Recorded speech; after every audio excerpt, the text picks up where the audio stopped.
Welcome to the Folktale Project. This is Dan Scholz. And today we have part 2 of the extraordinarily sad, and I promise you that I am not overselling this, story of the wonderful sheep. And I will give a warning here that there is some death involved in this episode, so if you're listening with small children, take a second and listen to it first so that you are prepared to answer any questions. This is The Wonderful Sheep, Part 2. The captain of the guard was very much astonished when he heard this barbarous order, but he did not dare to contradict the king for fear of making him still more angry or causing him to send someone else. So he answered that he would fetch the princess and do as the king had said. When he went to her room, they would hardly let him in, it was still so early.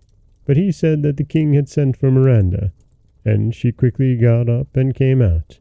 A little black girl called Patipaya held up her train, and her pet monkey and her little dog ran after her. The monkey was called Grabgun, and the little dog Tintin. The captain of the guard begged Miranda to come down into the garden where the king was enjoying the fresh air, and when they got there he pretended to search for him, but as he was not to be found, he said, "No doubt his majesty has strolled into the forest," and he opened the little door that led to it, and they went through. By this time the daylight had begun to appear, and the princess, looking at her conductor, saw that he had tears in his eyes and seemed too sad to speak. "What is the matter?" she said in the kindest way. "You seem very sorrowful." "Alas, princess," he answered, "who would not be sorrowful who was ordered to do such a terrible thing as I am? The king has commanded me to kill you here, and carry your heart and your tongue to him, and if I disobey I shall lose my life." The poor princess was terrified. She grew very pale and began to cry softly. Looking up at the captain of the guard with her beautiful eyes, she said gently, "Will you really have the heart to kill me? I have never done you any harm, and have always spoken well of you to the king. If I had deserved my father's anger, I would suffer without a murmur, but alas, he is unjust to complain of me, when I have always treated him with love and respect." "Fear nothing, princess," said the captain of the guard. "I would far rather die myself than hurt you, but even if I am killed you will not be safe.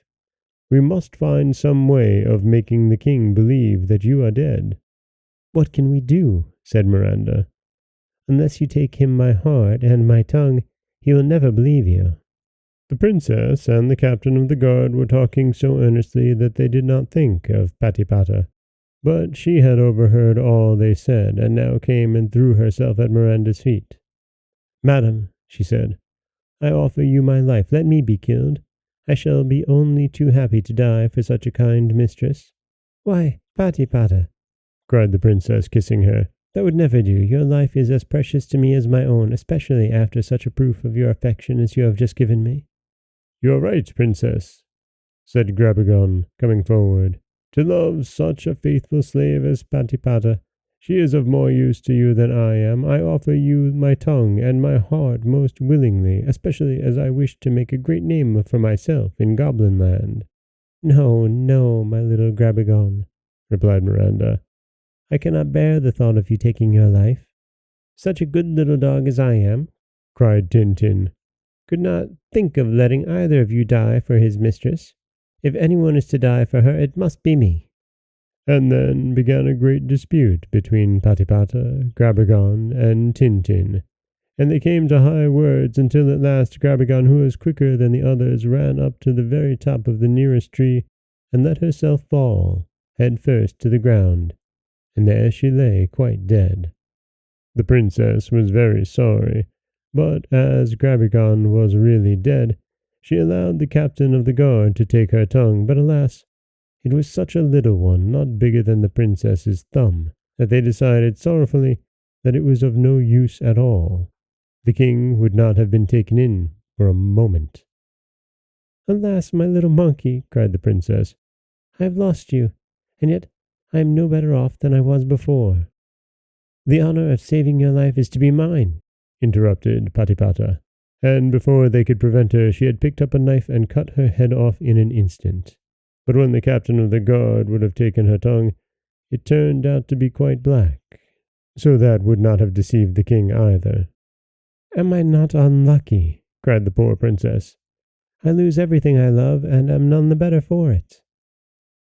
"If you had accepted my offer," said Tintin, "you would have had only me to regret, and I should have had all your gratitude."